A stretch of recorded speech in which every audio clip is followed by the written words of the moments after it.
And just when you thought it was safe, it is absolutely, positively not. Welcome back to episode 2 of the Coldest Conversations podcast. I am your host, Mr. Xavier Z. Mitchell, aka the Coldest Mortician. Listen, tonight's episode is gonna be epic. Tonight, we're gonna be talking about why families fight at funerals. So, listen. Grab your popcorn, wiggle your toes, sit down on the couch, turn your car speaker up. Wherever you listening to this podcast, then get ready because it's going to get juicy tonight. Now, why don't y'all give me a round of applause for creating the rawest podcast in funeral service? Can't nobody do it like me. Y'all give me, go ahead, give me. Thank you, thank you, thank you, thank you, thank you. Listen, have you ever been to a funeral and you thought, man, this ain't the time for all that? Funerals are supposed to be about peace. They're supposed to be about love. And most importantly, families are supposed to be getting closure from these funerals. But instead, you got cousins at the funerals, they whispering with each other, aunties rolling their eyes, and folks that ain't spoke to people in 10 years finally want to show up, show out. So, today, we're going to be breaking down why families fight at funerals. I'm somebody who's worked behind the scenes. I've seen it all. I've seen it where hugs done turned into arguments and family members can't even sit on the same row. Let's talk about it. So, when people grieve, they don't just cry, they react. Some people get quiet, some people lash out, and some people just need a little control. Funerals bring all of that energy into that one room that is happening in. So this is how grief and guilt mix. A lot of arguments aren't even about the person who passed. It's about what people didn't say and they didn't do before they passed.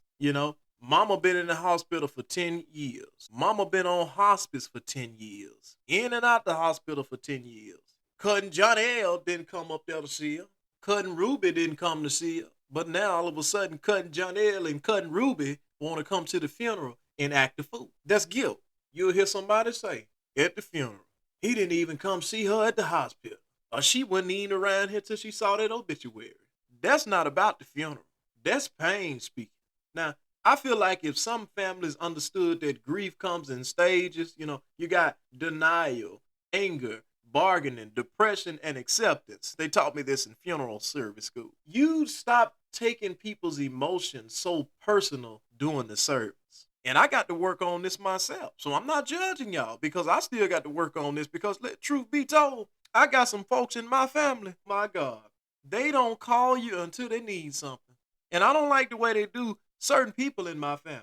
When that time comes, y'all won't be doing none of that crying all over that casket because, listen, if I got anything to do with it, I'm going to shut that casket down. You hear me? You come up there without it, Lord Jesus, Jesus, Jesus. I'm going to tell them funeral attendant, shut it down. Close the casket. Y'all come get her. Come get him. Come get her. You didn't say nothing to them when they was here, so don't wait to do it now. Come on. Let's talk about it. Come on. And then one of the biggest sources of funeral tension is control. Who gets to make the decisions? You got power dynamics between siblings, the spouse, and the kids. Mama's oldest child feels entitled to make every choice. The baby of the family is emotional, but they don't include the baby of the family in the funeral arrangement. So now the baby of the family feel excluded. The spouse and the kids don't agree on arrangements. You got the wife don't like the kids don't like the wife.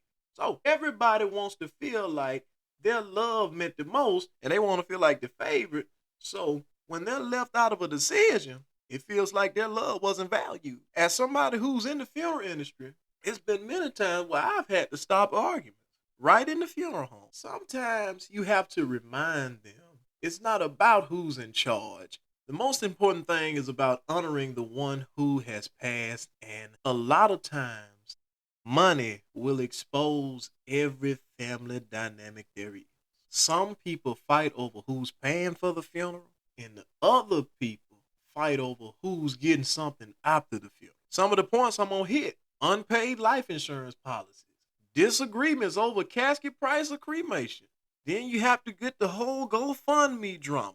Then you got sibling rivalry over the estate money. You'll see people arguing over $200 like it's 200,000 because to them it's not about money.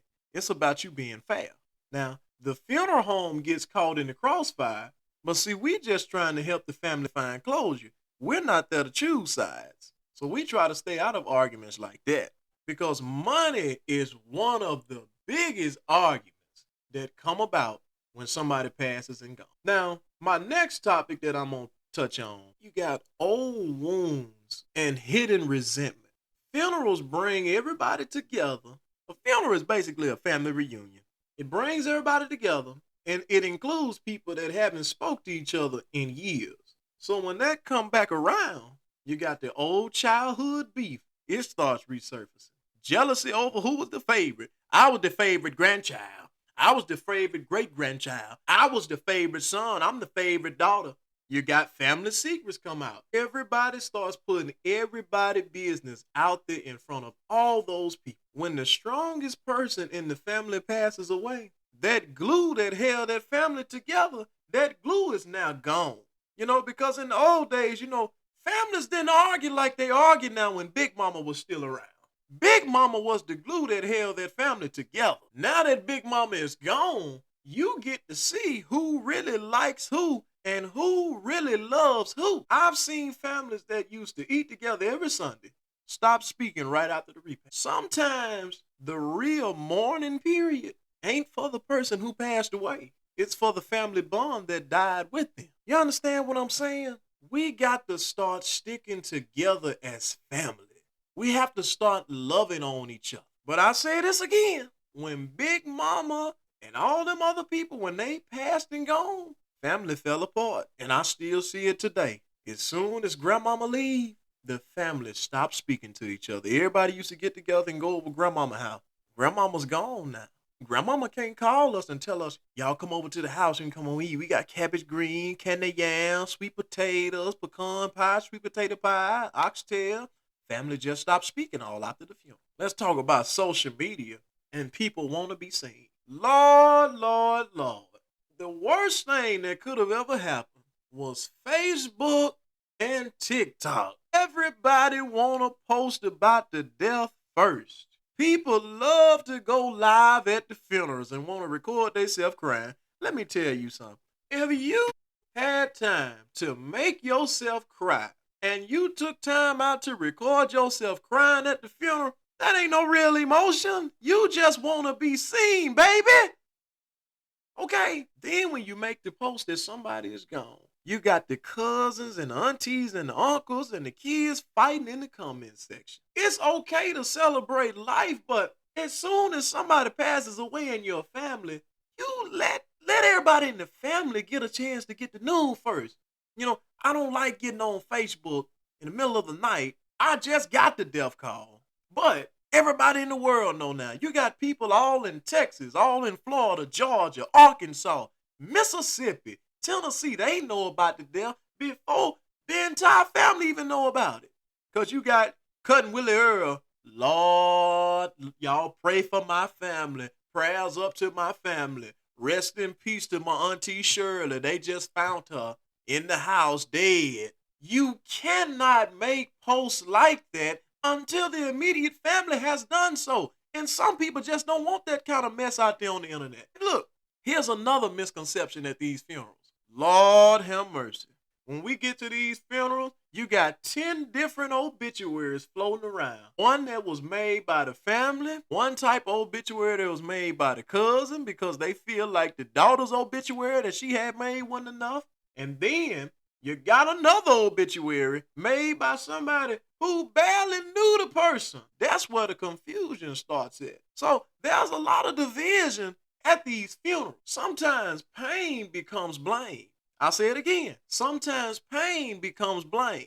People need someone to hold accountable.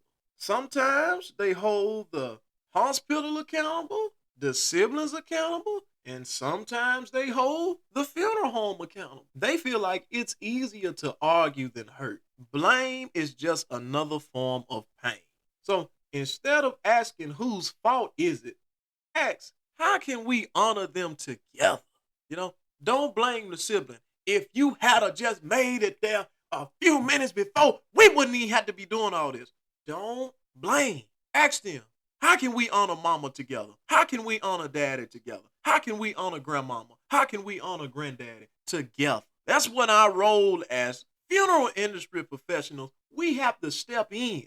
What would your mama want right now? It softens the room because it makes them think, what would Big Mama want? This is the solution. Let one person speak for the family.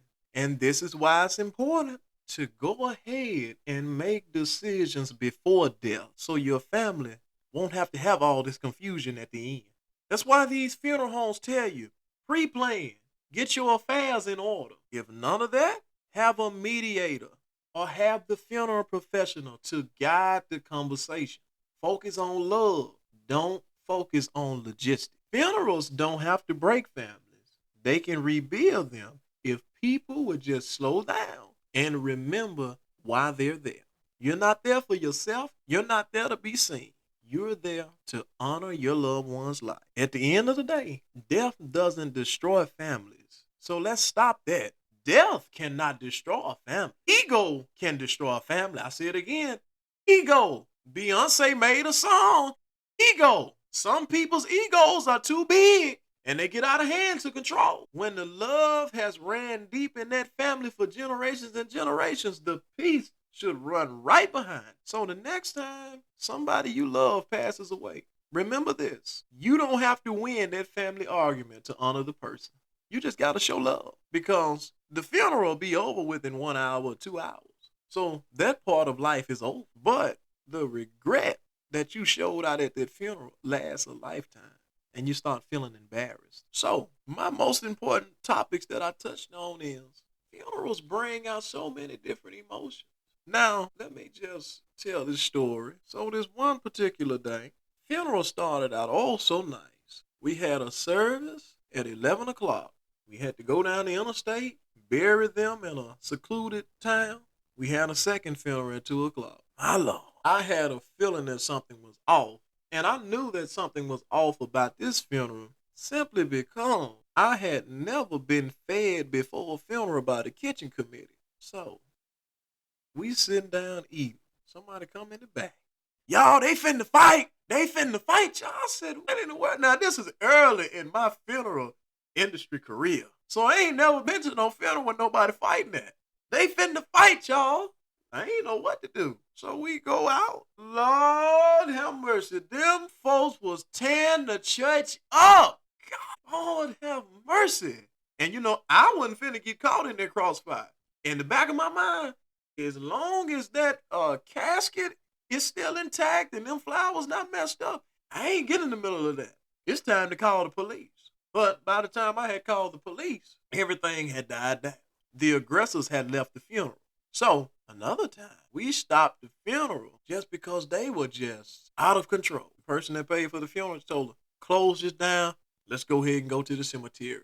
Hey, it's cool with me. So these funerals are wild, but let us remember what funerals are for. Funerals are for closure, and they are to honor the life of the person that has passed and gone. Look, y'all, I'm Xavier Z. Mitchell, a.k.a. the coldest mortician. Look, I thank y'all for stopping by listening to me. I got to get out of here. Y'all give me another round of applause. Y'all just go ahead and cheer me on. All right. Hey, thank y'all, and I love each and every last one of y'all. Listen, share this podcast. Listen, if you laugh, y'all got to inbox me on Facebook, Instagram, Messenger, Snapchat, wherever, TikTok. Let me know that I made your day with this episode. Hey, thank y'all. Peace out.